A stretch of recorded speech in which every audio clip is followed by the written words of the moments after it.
நேற்று இரவு இடம்பெற்ற துப்பாக்கிச்சூட்டு சம்பவம் ஒன்றில் நபர் ஒருவர் படுகாயமடைந்து பின்னர் உயிரிழந்திருக்கின்றார். இந்த சம்பவத்தில் என்ன நடந்திருக்குன்னு சொன்னா, மட்டக்குழி இருக்குத்தானே, மட்டக்குழி பாலம் இருக்குத்தானே, அந்த பாலத்துக்கு பக்கத்தில் இருக்கிற ஒரு வீட்டில் நேற்றிரவு ஒரு பர்த்டே பார்ட்டி ஒன்று நடந்திருக்குது. ஒரு சின்ன பிள்ளைக்கு பர்த்டே. அப்போ பர்த்டே முடிய அந்த பார்ட்டி நடந்திருக்குது. அந்த பார்ட்டியில தான் இப்படி ஒரு துப்பாக்கிச்சூட்டு சம்பவம் ஒன்று நடந்து அதில் நபர் ஒருவர் படுகாயமடைந்து உடனடியாக கொழும்பு தேசிய வைத்தியசாலைக்கு கொண்டு போய் அனுமதிக்கப்படுறார். பிறகு அங்கு அவர் சிகிச்சை பலனில்லாமல் உயிரிழக்கிறார். கிட்டத்தட்ட நள்ளிரவு 12 மணிக்கு பிறகு அவருடைய உயிரிழப்பு சம்பவம் பற்றிய செய்தி வெளியாகி இருந்தது. எனவே இந்த சம்பவம் சம்பந்தமாக மேலதிக தகவல்கள் கிடைக்கல. இன்றைக்கு காலமாக தான் இனி மேலதிக தகவல்கள் கிடைக்கும். இந்த துப்பாக்கிச்சூட்டை நடத்தியது யார், உயிரிழந்தது யார், என்ன காரணம் என்று சொல்லி. இந்த மட்டக்குழி பாலம் இருக்குத்தானே, அந்த பாலத்தை சொல்றது கதிரான பாலம் என்று சொல்லி, அந்த பாலத்துக்கு பக்கத்தில் இருக்கிற ஒரு வீட்டில் தான் பர்த்டே பார்ட்டி நடந்தது. அங்கே தான் இந்த துப்பாக்கிச்சூட்டு சம்பவம் நடந்திருக்குது. ஏற்கனவே நாங்கள் செய்திகளில் சொன்ன மாதிரி கொஞ்ச காலமாக பார்த்தீங்கன்னு சொன்னால் ஒரு சத்தம் சடார் இல்லாமல் அமைதியாக இருந்தது இந்த பாதாள உலக குழுக்கள், துப்பாக்கி சூடுகள் எல்லாம். ஆனால் இப்போ கடந்த கொஞ்ச நாளாக பார்த்தீங்கன்னு சொன்னால் மிக முக்கியமாக நீர்கொழும்பு சிறைச்சாலையில் வன்முறைகள் நடந்தது தானே, அதுக்கு பிறகு பார்த்தீங்கன்னு சொன்னால் இந்த துப்பாக்கி சூடுகள் கொஞ்சம் அதிகரிச்சிருக்குது. என்ன காரணம்னு தெரியல, இப்போ அண்மை காலமாக அதிகரிச்சிருக்குது. எனவே இப்போ நபர் ஒருவர் கொல்லப்பட்டிருக்கின்றார் நேற்றிரவு. இனி இன்றைக்கு காலமாக தான் மேலதிக விவரங்கள் வெளியாகும் என்று சொல்லி எதிர்பார்க்கப்படுகிறது. இதுக்கிடையில் நீர்கொழும்பு சிறைச்சாலையில் இடம்பெற்ற வன்முறை சம்பவங்களை பற்றி சொன்னாங்க தானே, அது சம்பந்தமான ஒரு நீண்ட விசாரணை ஒன்று நேற்று நீதிமன்றத்தில் இடம்பெற்றிருக்கிறது. நேற்று வியாழக்கிழமை பார்த்தீங்கன்னு சொன்னால் நீர்கொழும்பு நீதிமன்றத்தில் இது சம்பந்தமாக மிக நீண்ட ஒரு விசாரணை நடைபெற்றது. அந்த விசாரணையில் நிறைய தகவல்கள் சொல்லப்பட்டது. அதிலிருந்து ஒரு சில தகவல்களை சொல்கிறேன். அதாவது இந்த வழக்கை விசாரித்தது நீர்கொழும்பு நீதவான் நீதிமன்றத்தில் வழக்கை விசாரித்து கொண்டு வர்றது நீதிபதி ஷிலானி பெரேரா. அப்போ அவாவினுடைய தலைமையில் தான் இந்த விசாரணைகள் நடந்தது. அப்போ இதன் போது குற்றப்புலனாய்வு பிரிவினரும் போலீஸாரும் சில தகவல்களை சொல்லியிருக்கிறார்கள் நீதிமன்றத்தில். என்னென்னு சொன்னால், இப்போ நிறைய பேர்கிட்ட வாக்குமூலங்கள் எடுக்கப்படுது தானே, யார் யார்கிட்ட வாக்குமூலங்கள் எடுக்கப்பட்டிருக்குன்னு சொன்னால், இதுவரைக்கும் 200 சிறை அலுவலர்கள், சிறைச்சாலையில் பணிபுரிகின்ற அலுவலர்கள், சிறை காவலர்கள் என்று சொல்லி ஒரு 200 பேர்கிட்ட வாக்குமூலம் எடுக்கப்பட்டிருக்காம். அதே போல கைதிகள் இருக்கணும் தானே, கைதிகளில் 563 பேர்கிட்ட வாக்குமூலங்கள் எடுக்கப்பட்டிருக்காம். அதே போல STF விசேட அதிரடி படையினரில் 130 பேர்கிட்ட வாக்குமூலங்கள் எடுக்கப்பட்டிருக்கிறது. போலீஸாரில் 11 பேர், பொதுமக்கள், சாதாரண பொதுமக்கள் 65 பேர் என்று சொல்லி மொத்தமாக 969 பேரிடம் வாக்குமூலங்கள் பதிவு செய்யப்பட்டுள்ளன என்று சொல்லி போலீசாரும் குற்றப்புலனாய்வு பிரிவினரும் நேற்று நீதிபதிக்கு அறிவித்திருக்கிறார்கள். அப்ப அது மட்டும் இல்லாமல் இன்னும் ஒரு தகவல் ஒன்றையும் சொல்லியிருக்கிறார்கள் போலீசார். என்று சொன்னா, இந்த சம்பவத்தில் ஈடுபட்டவர்கள் அந்த சிறைக்குள்ள இருந்த ஒரு 40 பேர் பாதாள உலக குழுக்காரராம். சிறைக்குள்ள அப்புறம் என்ன செய்யணும், தங்களோட பேர்களை மாத்திருக்கணும். 40 பேருக்கும் புனை பேரெல்லாம் வச்சு, வேற வேற பேர்கள் எல்லாம் வச்சு ஒரு டீமா இயங்கியிருக்கணும் உள்ளுக்குள்ள. அந்த 40 பேருடைய அந்த புனை பேரும் அடையாளம் காணப்பட்டுள்ளன என்று சொல்லி போலீசார் நேற்று ஒரு தகவல் ஒன்றை சொல்லியிருக்கிறார்கள். ஒரு வித்தியாசமான தகவல் ஒன்றை.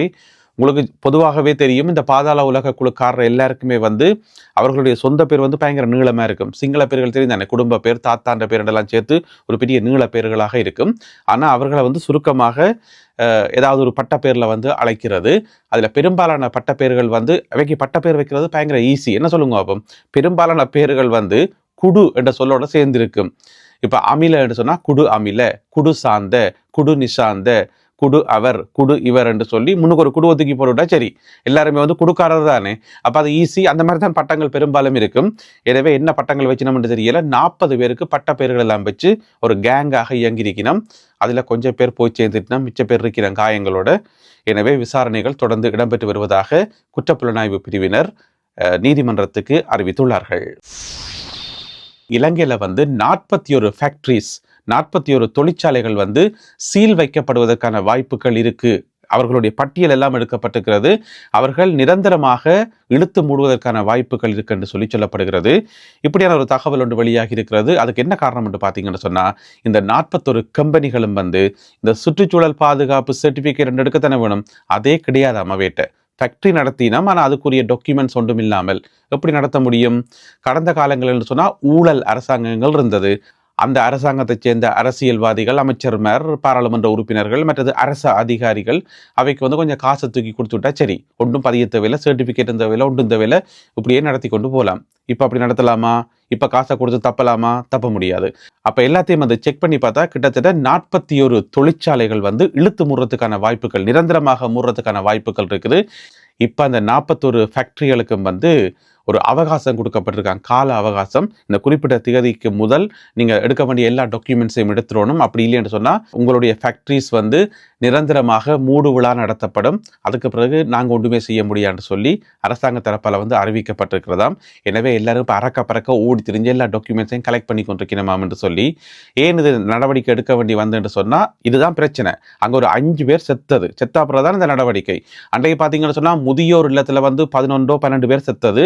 அதெல்லாம் செத்தா பிறகு நாடு முழுக்க இருக்கக்கூடிய முதியோர் இல்லங்களெல்லாம் செக் பண்ணி அதுக்கு பிறகு நடவடிக்கை எடுத்தது. அப்போ ஒவ்வொரு நடவடிக்கையும் எடுக்கிறதுக்கு யாராவது சாகணுமா? சாகும் வரைக்கும் வெயிட் பண்ணணுமா? இது என்ன சிஸ்டம் எனக்கு நம்ம விளங்கவே இல்லை.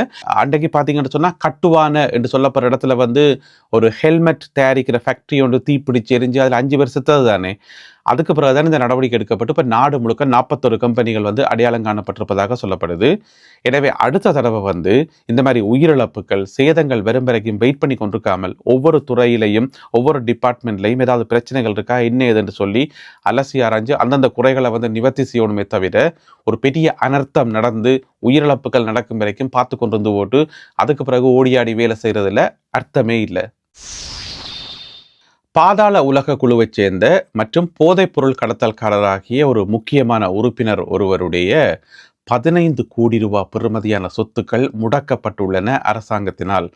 அதாவது இந்த சட்டவிரோதமான சொத்துக்களை வந்து கையாளுறதுக்கண்டே குற்றப்புலனாய்வு பிரிவில் வந்து ஒரு தனி பிரிவு ஒன்று இருக்குது. அதை சொல்கிறது PCID என்று சொல்லி இந்த மாதிரியான ஆட்களை வந்து ஹேண்டில் பண்ணுறதுக்கு. அப்போ அவர்களால் வந்து அவருடைய பேர் வந்து ரத்கம விதுர என்று சொல்லப்படுற ஒரு ஆள். அதுவும் பட்ட பேராக தான் இருக்கு, சொந்த பேர் வந்து வேறு நீள பேராக இருக்கும். ரத்கம விதுர என்றவரான் இவர். அவருடைய 15 கோடி ரூபாய் பெறுமதியான சொத்துக்கள் வந்து அரசாங்கத்தினால வந்து முடக்கப்பட்டிருக்கிறது. எல்லாம் வந்து இந்த மாதிரி தான் கட்ட பஞ்சாயத்துகள், போதைப் பொருட்கள் கடத்தி சம்பாதிச்ச காசு தான். இப்போ பறி உடுத்து போட்டு பேசாமல் இருக்கிறார். நேற்று இந்த சம்பவம் இடம்பெற்றதாக அறிவிக்கப்பட்டுள்ளது. தமிழ் பாராளுமன்ற உறுப்பினர்களும் முஸ்லீம் பாராளுமன்ற உறுப்பினர்களும் ஜேஆர் ஜெயவர்தன இருக்காரு தானே, அவருடைய ஆவிகள் என்று சொல்லிக்கிறதாருன்னு பார்த்தீங்கன்னு சொன்னால் அமைச்சர் பிமல் ரட்நாயக்கா அவர்கள் சொல்லியிருக்கார். அதாவது இப்போ இருக்கிற தமிழ் பாராளுமன்ற உறுப்பினர்களும் முஸ்லீம் பாராளுமன்ற உறுப்பினர்களும் வந்து அவர்கள் வந்து மனிதர்கள் கிடையாதாம், ஆவிகளாம். ஜேஆர் ஜெயவர்தனுடைய ஆவிகளாம் என்று சொல்லி அமைச்சர் சொல்லி வச்சுக்கார். ஏன் இதை சொன்னவர் என்று சொன்னால் 1983ஆம் ஆண்டு ஜூலை கலவரம் நடந்தது தானே. இந்த நாட்கள் வந்து ஜூலை கலவர நினைவு நாட்கள் தானே. அப்போ அது சம்பந்தமாக நேற்று பாராளுமன்றத்தில் வந்து விவாதங்கள் எல்லாம் நடந்தது. அப்போ அதில் தான் அமைச்சர் பிமல் ரட்நாயக்கா சொல்லியிருக்காரு என்று சொன்னால் 1983ஆம் ஆண்டு ஜூலை கலவரம் நடந்தது. ஆராட நடத்தப்பட்டது? அப்போ இருந்தது ஜேஆர் ஜெயவர்தன, அதாவது ஐக்கிய தேசிய கட்சியால் திட்டமிட்டு நடத்தப்பட்டது. ஐக்கிய தேசிய கட்சி தான் நிறைய அநியாயங்களை வந்து நாட்டில் செய்தது. யாழ் நூலகத்தை எரிச்சதிலிருந்து 83ஆம் ஆண்டு கலவரத்திலிருந்து இன்னும் கணக்க விஷயங்கள் எங்கள் எல்லாருக்குமே தெரியும். அப்போ அதுக்கு முழு பொறுப்பும் வந்து அவையே தானே. அப்போ பிமல் ரட்நாயக்கா என்ன சொல்கிறாருன்னு சொன்னால், அமைச்சர் பிமல் ரட்நாயக்கா என்ன சொல்கிறாருன்னு சொன்னால், தங்களோட ஆட்சியை வந்து தக்க வைக்கிறதுக்காக செய்யப்பட்ட ஒரு மோசடியான செயல்தான் இந்த 83ஆம் ஆண்டு கலவரம். இது முதலாவது. 2019ஆம் ஆண்டு ஈஸ்டர் குண்டு தாக்குதலுக்கு நடந்தது. அது வந்து இந்த பெரமுன கட்சியை வந்து ஆட்சியை கொண்டு வரத்துக்கு அல்லது ஆட்சியை வந்து தக்க வைக்கிறதுக்கு. எனவே 2 கட்சிகளும் வந்து நாட்டில் மறக்க முடியாத 2 கொடூரமான சம்பவங்களை வந்து அரங்கேற்றி இருக்கின்றார்கள். நியாயப்படி பார்த்தா தமிழ் பாராளுமன்ற உறுப்பினர்களுக்கும் முஸ்லீம் பாராளுமன்ற உறுப்பினர்களுக்கும் அந்த அவர்களை நினைச்சா கோவம் பெறணும். ஆரை நினைச்சா ஐக்கிய தேசிய கட்சிக்காரர் நினைச்சாலும் சரி, பெரமுன கட்சிக்காரர் நினைச்சாலும் கோவம் பெறணும். என்று சொன்னால் அவர்களால் தான் நாட்டில் இவ்வளோ அநியாயங்கள் நடந்தது. ஆனால் இவையில் அப்படியோ செய்யணும், நல்லா கூடி குழாவி கொண்டு அவையோட நல்லா கொந்தாயா இருக்கணும், இருக்கலாமா அப்படி? அதுக்கு தான் அமைச்சர் பிமல் ரட்நாயக் அவர்கள் சொல்லியிருக்கார், இவர்கள் வந்து சாதாரண ஆட்கள் இல்லை, ஜேஆர் ஜெயவர்தனவினுடைய ஆவிகள் என்று சொல்லியிருக்கார். இது வந்து நேற்று பாராளுமன்றத்தில் வந்து காரசாரமாக விவாத நடக்கைக்குள்ள சொல்லப்பட்ட ஒரு கருத்து. எனவே இந்த கருத்துக்கு வந்து தமிழ் முஸ்லீம் பாராளுமன்ற உறுப்பினர்களுடைய ரியாக்ஷன் என்று தெரியல, பொறுத்திருந்து பார்ப்போம். செம்மணி மனித புதைக்குழியினுடைய 41வது நாள் அகழ்வு பணிகள் நேற்றைய நாளில் இடம்பெற்றிருந்தன. நேற்று பார்த்தீங்கன்னு சொன்னால் புதிதாக 7 எலும்புக்கூடுகள் அடையாளம் காணப்பட்டு இலக்கமிடப்பட்டிருக்கின்றன.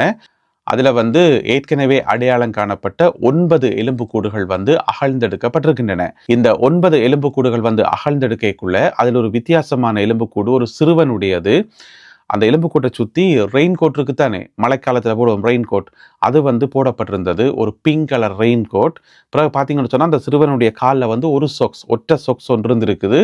அதோடு சேர்த்து தான் அதுக்கு புதைக்கப்பட்டிருக்கிறார். அது மட்டும் இல்லாமல் அவருடைய அந்த எலும்புக்கூட்டை சுற்றி பெட்டிகள் இருந்ததுக்கான அடையாளம் இருக்குது. சவப்பெட்டி இருக்குது தானே, அது வந்து உக்கி இருக்குன்னு தானே, அதுக்கான அடையாளங்கள் இருந்ததாக சொல்லப்படுது. எனவே இதுவரைக்கும் பார்த்தீங்கன்னு சொன்னால் மொத்தமாக 478 எலும்புக்கூடுகள் வந்து அடையாளம் காணப்பட்டுள்ளன. அதில் வந்து 464 எலும்புக்கூடுகள் வந்து அகழ்ந்தெடுக்கப்பட்டுள்ளன. 140 சான்று பொருட்களும் மீட்கப்பட்டுள்ளன. அடுத்ததாக இன்றைய கருத்தோவியம், ஜனாதிபதி அனுரகுமார திசாநாயக்கா அவர்கள் ஒரு பெரிய பலூன் ஒன்றை ஊதுறார். உள்ளுக்குள்ள பார்த்தீங்கன்னு சொன்னால் அந்த நீதிமன்றத்தில் பாவிக்கிற அந்த சுத்தியல் இருக்குத்தானே, அது இருக்குது. அதாவது அந்த நீதிமன்றம் நீதிபதிகள்ன்றதை குறிக்கிறதுக்காக அதில் வந்து 65 என்று சொல்லி எழுதப்பட்டிருக்கிறது. என்ன கேஸ் என்று சொன்னால், நீதிபதிகள் வந்து ஓய்வு பெற வயசு இருக்குத்தானே, அதை வந்து ஒரு 2 வயதால் கூட்டுறதுக்கு, 2 வருடங்களால் கூட்டுறதுக்கு அரசாங்கம் முயற்சி செய்யுது. அதாவது 65 வயதில் ஓய்வு பெற வேண்டிய சுப்ரீம் கோர்ட் நீதிபதிகள் வந்து 67 வயதில் ஓய்வு பெறணும் என்று சொல்லி அரசாங்கம் சொல்லுது. அதே போல் அப்பீல் கோர்ட் இருக்குத்தானே, அந்த நீதிபதிகள் வந்து 63 வயசுல வந்து ரிட்டையர் பண்ணலாம். ஆனால் அரசாங்கம் என்ன சொல்லுதுன்னு சொன்னால், இல்லை இன்னும் ஒரு 2 வருஷம் வேலை செய்யுங்கோ, வேலை செய்து 65 வயசுல நீங்கள் ரிட்டையர் ஆகுங்கன்னு சொல்லி அரசாங்கம் சொல்லுது. ஏன் அரசாங்கம் சொல்லுதுன்னு சொன்னால், அப்போ நிறைய வழக்குகள் வந்து பெண்டிங்கில் இருக்குது, நிறைய வழக்குகளை விசாரிக்க வேண்டியிருக்குது, வழக்குகளுக்கா பஞ்சம் இல்லை தானே. அதனால நீதிபதிகள் வந்து எக்ஸ்ட்ராவாக ஒரு 2 வருஷம் வேலை செய்யுங்கப்பா, வேலை செய்தீங்கன்னு சொன்னால் எல்லா வழக்குகளையும் முடிக்கலாம்ன்றது அரசாங்கத்தினுடைய நிலப்பாடு. அதற்கு வந்து எதிர்க்கட்சிகள், மற்றது பார் அசோசியேஷன் என்று சொல்லுவோம், அவர்கள் எல்லாரும் வந்து எதிர்ப்பு தெரிவிக்கின்றார்கள். எனவே அது சம்பந்தமாக வரையப்பட்ட கருத்தோவியம் தான் இது. இதில் பார்த்தீங்கன்னு சொன்னால் ஒரு கை வந்து ஒரு ஊசியால் குத்துது அந்த பலூனுக்கு, அது வந்து எதிர்க்கட்சிகள் என்று சொல்லி எழுதப்பட்டிருக்கிறது. எனவே எதிர்க்கட்சிகள் குத்தி அந்த பலூன் உடையுமா அல்லது அந்த பலூன் வந்து அப்படியே இருக்குமான்றதை நாங்கள் பொறுத்திருந்து தான் பார்க்கணும். இந்த சர்ச்சை வந்து தொடர்ந்து நீடித்து கொண்டே இருக்கிறது. எனவே என்ன முடிவு என்று சொல்லி தெரியல. இந்த காணொலியில் பகிர்ந்து கொள்ளப்பட்ட செய்திகள், தகவல்கள் தொடர்பான உங்களுடைய கருத்துக்களை மறக்காமல் கீழே எழுதுங்கள். மீண்டும் இன்னும் ஒரு காணொலியில் உங்களை சந்திக்கின்றேன். அதுவரை நன்றி, வணக்கம்.